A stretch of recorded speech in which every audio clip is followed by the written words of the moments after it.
What's up, guys? Yahooz here. I'm going to be doing some post-race commentary on the Worlds event that occurred just recently, World Finals. I got second at this event, which is a good result. I have to give a special shout out to Bob Chur for beating me out and getting first, and for Flo for getting third and keeping the competition close. These races were interesting because we've never really seen high-level stuff like this before, where we have a solid fleet of 30 prestige racers with a lot of prestige behind their name on SailX. So definitely interesting to see. So this first race here, I'm going to check out the wind and current. So in this first race, it's a little hard to see, but when I was examining this start, I saw that this wind to the left here was fading. So that usually means that there's going to be some sort of flop later coming on when that wind is fading over there. Usually when you have like a big blob of wind fading, you kind of have to expect a flop to come on eventually. So if I can find myself here, I was going to start setting up to the right. You see I'm right there. I set up to the right because I just see it and decided to get there early. Guys like Flo decided to stay out left. They were concentrating on getting a good start out of the left, especially with the left shift. But for me, I thought this flop was going to be completely to the right. I figured I should get to the right and really just not start at the boat necessarily, but just start at the right side of the course so I can get into the wind early and get into even better current as well. What I didn't realize though was you'll see that this is slowly shifting course left, this blob of wind. So that's going to help the guys out on the left later on. But you can see here I have a good lane, very good lane in fact. Flo almost threatens it. But I'm able to get a good start, get good speed, tack out early, have options. And that is probably one of the most important things in this regatta. Definitely one of the keys to doing well. You'll see that guys over there to the left, there's a lot of cluster of boats out to the left, and those guys kind of have to go through a poop chute, if I had to say so myself. They can expect either to come out with a decent start and maybe have options off the line, or come out with an OCS or a penalty and it gets messy from there. So I figured I would start off by just going to where the wind was and keeping it pretty safe. Turns out I have a good start here, but not the best. You'll see later on that guys like Coolness and Bob Chur, they have good position on me right now. It's going to be hard for me to come back to left because I'm already out there. Now, the reason I tack there specifically is because I noticed that BER tacked, and that's going to knock a lot of boats out of my way, so I don't have to worry about immediate lee bows. So I can go for a bit on starboard and sort of just get back left without really much interference. So I go there knowing that I won't have to have any boats really lee bowing me that early on. So I figured that I took my opportunity to go left then. Now James tacks on top of me, and if I recall correctly, stay here just for a little bit longer just to get as left as possible, but then the shifts start coming. It starts oscillating in terms of shifts, so I try to play the shifts as best as possible. But it can be a little tricky though, because you see that I'm second row, and you see the crews tacked on top of me right there. It can be tricky playing shift second row because you really have to navigate around these guys' wind shadows. So I go early on this shift so that Bob doesn't really necessarily tack on me. Now, I was half expecting Coolness to tack on me there, but I guess he decided to try to keep control, keep on starboard, not let any of those guys have leverage, because he does have an early advantage going in. But he loses that right once he tacks right there. He loses that advantage because Bob could have easily just tacked right there. Chooses to tack a little later because he wants control of crews, which is understandable. He'll just go off the shift and he'll sort of just bunts crews around. Meanwhile, I'm sort of hanging out in Bob Chur's wind shadow. I think, yeah, I go early here, early in the shift just to get out of the wind shadow. I want to stick in it because I don't want to go too early, like on a knock. have to go against a doggy, and this is where things start to get a little rough for me in this race, when I have to sort of just bounce around these guys, trying to navigate my way just to the windward mark. And yeah, the struggle of the second row is definitely real. And from here, there's really not much I can do except for just sort of go inside, because if I go all the way around, then I lose out on all these boats. I don't have the best control over the situation, and especially since you'll notice the current's pushing toward the right. So if I go out, then it's just me fighting the current even more going into this windward mark. So I figured I would just go in, despite the fact that I'll lose speed to these guys' wind shadows, as to just sort of get around the course as quickly as possible. Now, these are light air conditions. Yeah, nothing really particular. It's planing conditions out to the left, but if I recall correctly, most of the race we wind up planing by having to go above the green VMG line, or in this case it's yellow. So I sort of have a slow rounding here, which I'm not too happy about. Eventually I get out, thanks to Turbo Laser, Retorno, and Dogi being slow. And I go above Power SF, which is good. I was happy that he decided to go that way and lose plane. So I'm trying to dig into this wind here, and I also notice again that this wind's receding. So where have we seen this before? At the start. And just as I called that, there's a flop there. And it doesn't look like a lot of people saw this flop. You'll notice that I think I'm outside the top 10 at this point, but you'll see like people are all pressuring each other to go left. With the shift left and everything, that's the way to go from what it seems, but they don't seem to catch on that the fact that there's a solid flop going on. So unlike last time, it tended to stay right just a bit more. So I decided to dig into it again. Nothing much to lose, nothing much to gain by going into this mark here. You'll see lots of boats here crowded around this mark, and it was definitely not the place to be. So I decided to go around here, and already I'm in a top 5 position. So choosing your gates is definitely really key, especially after the first lap. You'll see lots of gains being made, especially when you have situations like this where conditions seem to shift and no one sees them. I usually like to keep my game plan focusing on a gate from the get-go, but in lasers it's a little different because you can sort of plane your way to another side if you need to. In boats like Biggs, it's best to really plan about what gate you're going to, because one, you want to see how you can avoid coverage from wind shadows, and two, it's hard to get around a mark. They don't have a lot of maneuverability, so definitely just making a game plan early on just about how to get around that mark in Biggs is important, but in lasers, not as much. You'll see that I modify my plan pretty quickly there. So I think I'm in 4th or 5th, 4th right now, but I hope to maybe beat out Cruz here. And as you can see, Bob Chur, the guy who eventually wins the regatta, he has a solid lead. What I was thinking, actually, I thought with guys like Flo and Luke Sen here, I thought those were my immediate competition early on. I thought Bob Chur, he would have a few good races, but I don't think he would have been consistent enough. But he proved me wrong. And the reason I thought that, it was really no offense to Bob, it's just that he is relatively new to competing at top level on SailX, and guys like Flo and I have experienced a few regattas like this, like a few high pressure situations, so we kind of know more or less what we're doing here.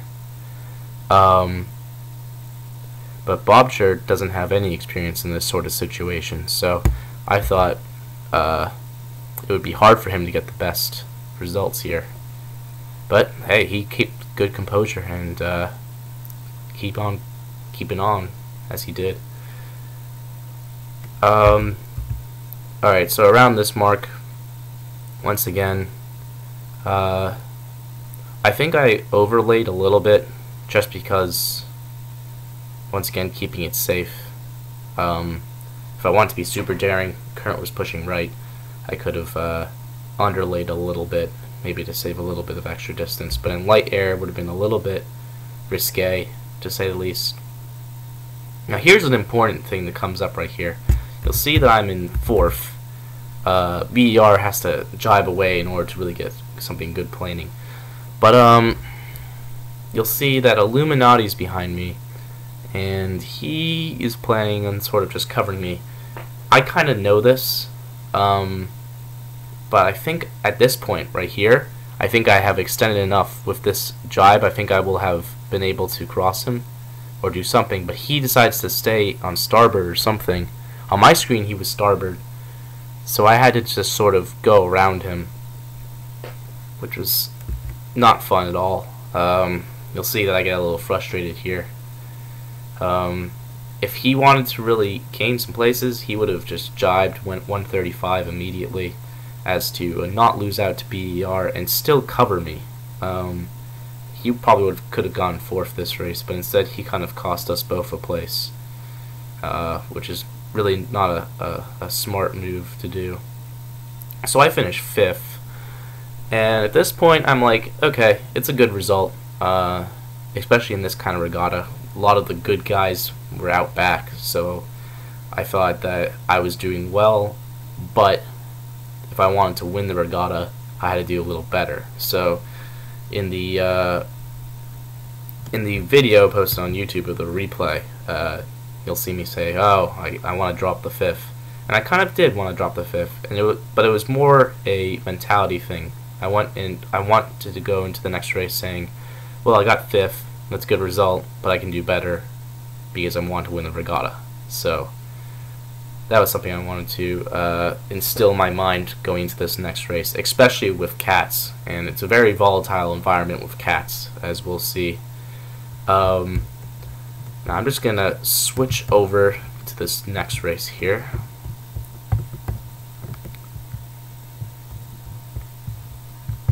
Let's see how this turns up in the capture.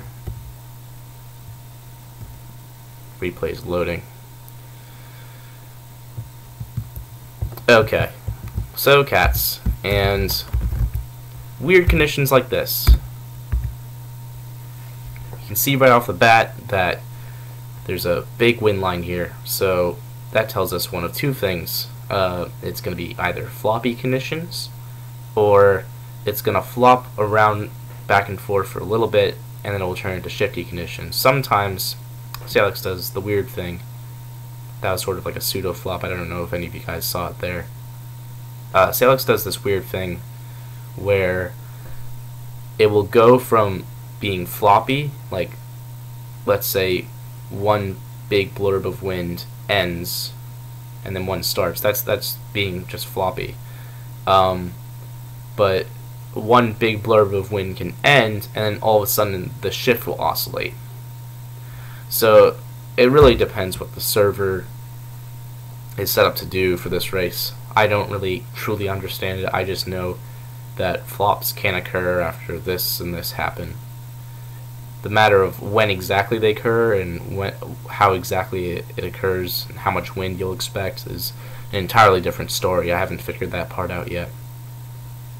But as of now, I'm thinking the best bet is to start out sort of left but more mid. And the reason I say left and more mid is because although you'll see there's a very big shift bias going to the left, you'll notice that this current, all of it's sort of pushing to the left. And a lot of people tend to push out on starboard as to maintain control, but don't seem to mind the current. A little thing to note here is that it's starting to flop. But this is a little bit of a lighter flop. I'm sort of bouncing back and forth here, but I didn't want to discuss this.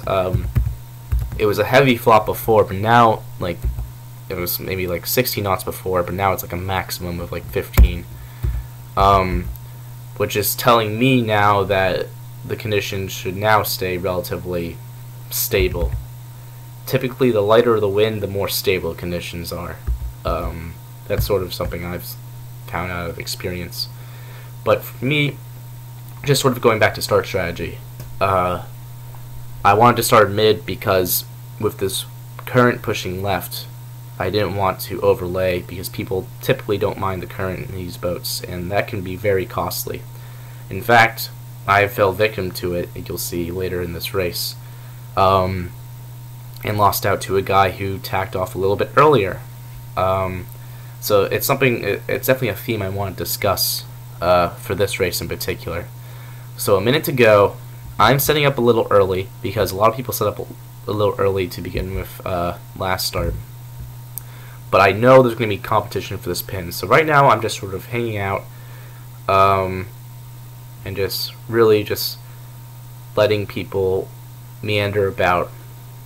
I'm taking as much space as they're giving me right now. So right now they're giving me a lot of space until James S here tacks into my lane. And at this point, not a whole lot I can do. If I back up, cruise on my head down, and that could cause problems. Something I gotta go like this, and then James keeps tacking in and out, and that's kind of annoying because now it's 20 seconds, and he's kind of just stolen my lane here. But I haven't given up hope, because why would you give up hope here? I've just sort of decided he has to head down eventually. I'll wait it out here. And this was actually a good decision, just sort of keeping close to him, because he didn't have the best start here. Laserman Dan looked like he was having a fast start, so I just sort of kept it close to him, and actually managed to just sort of punch out with some of the front guys. Well, James sort of fell victim to Laserman Dan's windward wind shadow. So I wouldn't say oh, all good credit goes to me for that, but that was definitely a fortunate situation for me, for just sort of sticking it out, being a little careful, but also just sort of sticking close to James, keeping the pressure on. If he heads up too much, he breaks Rule 16, so I don't have a whole lot to worry about. And then this is where I say mind the current, because you see I'm already overlay. And you'll see I had to make up a lot of ground. Now Cruza goes out here, so I figure I can tack. But of course, I barely make it, but soon realize it's a little too late. It's a little hard maybe to see on this capture, but you'll see with the black line I have to head down, especially with this wind pushing out left. Now you'll see guys like NOR9 and Doggy, those guys definitely reap the benefits of going early, and you'll see why later on.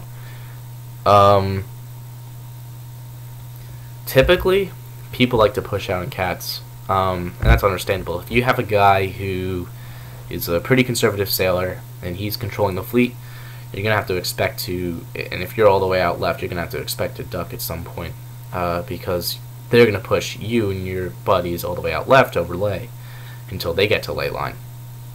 You know, it's kind of for me, it's frustrating to see that kind of strategy be implemented, because why would you travel so much distance to control so much of the fleet? And it annoys me, especially when like when something happens out course right, which gives them a big advantage, and there's a few guys out course right, and the guy who's controlling the majority of the fleet says, oh, do I want to control the majority of the fleet, or do I want to keep up with the top guys?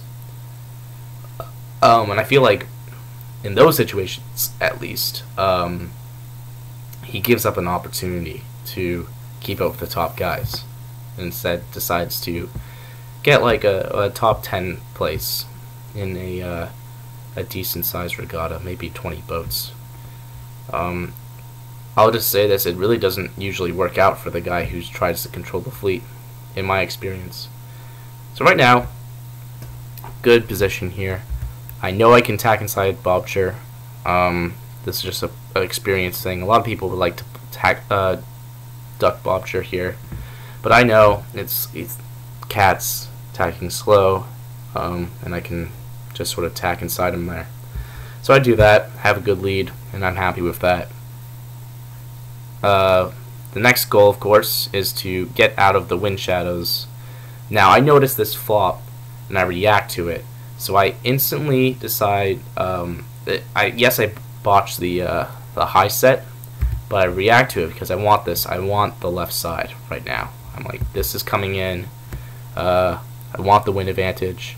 I don't care that there's better current left. Turns out I make a few good gains on Dogi here, so it was definitely a good choice in hindsight. But it's difficult because you have to keep in mind Bobcher and Laserman Dan are covering me the entire time. And that's sort of kind of why I decided to go as soon as possible so they couldn't catch on and do the same thing and sort of just mess me up. Now here, I kind of don't agree with what I did in hindsight. I think if I really wanted to catch up with Dogi, I should have taken the initiative and posted up inside of him.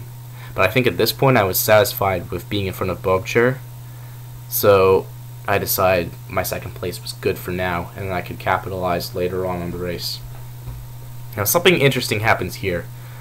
You'll notice that the shift starts to shift right, and that creates sort of an interesting scenario where it turns out Laserman Dan is now controlling the fleet, the top guys. Because if Bobcher attacks, he crashes into Laserman Dan. If I attack, I crash into Bobcher. If Doggy attacks, he crashes into me. So it's really on Laserman Dan's initiative, and I think if he wanted to, he could have taken us out a little bit more. But definitely let the opportunity slip away from him, because I think he noticed the right shift. Oh, actually, here's what happened. A little left shift came in, and he decided to go on the lift. I think if it was kept shifting right, he would have taken us out a little bit more, just to sort of gain that control, push us overlay, push us with having to fight more current, and then he would have made some gains. But he does make some gains here, though. You'll see later on, because it starts to shift right again, and Bobcher and I are kind of a little bit overlay with this new lift coming in. And Laserman Dan sort of just has like a good position outright. So you'll see he makes some good gains here. So does Retorno a little bit. But nothing too serious, I think. I don't think it affects the results as far as I'm concerned. Now, coming up is what I would say the make or break moment of the regatta for me. And a lot of people didn't notice this. Or at least I don't think a lot of people noticed this when watching me play. The commentators didn't notice this. And how crucial, absolutely crucial this was. So Dogi attacks, goes a little bit underlay, so I see that, go a little bit over. Now me and Dogi are pretty much neck and neck here. You'll see that I have a good and a better rounding than he does. Right now it's pretty clear that we're top two at this point. Now this is the moment. So I missed this jibe set here.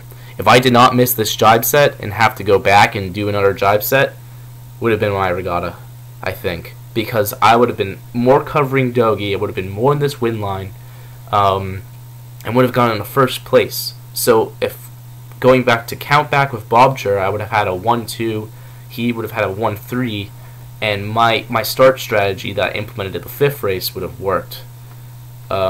We'll sort of get back to the fifth race a little later on. But yeah, so I don't have a lot of options to do. I sort of just like, well, right now I'm overlay, so I can keep him overlay and sort of come back when he comes back. That's sort of my thinking. That's like how I could think I could capitalize at this point. I think what I should have done here, I should have stayed. I think the fact that I went means I conceded my position, but I was concerned about rolling him. He had good positioning here, and I couldn't do much. I don't know if I used a rephrase function, if he would have passed me there. I think if I kept control there, I could have gone the first. But that also would have given Bobcher a second, so it would have complicated things, I guess. And yeah, so that was a second place. Kind of a crucial moment that I just didn't capitalize on, I think, as much as I could have. But definitely definitely a good race, good result. Especially once again, some of the other guys like Flo and Luxon, a lot of my other what I thought was going to be my competition. Those guys are sort of losing out in those top 5 places. So I was content for all the while. But I started to notice that Bobcher was being consistent. So I was like, okay, Bobcher, got to focus on that guy. Alright, this is a little embarrassing, but I actually have to go to the bathroom. So I'm going to stop the recording and continue on with a third race after I go to the bathroom. So I'll see you guys later.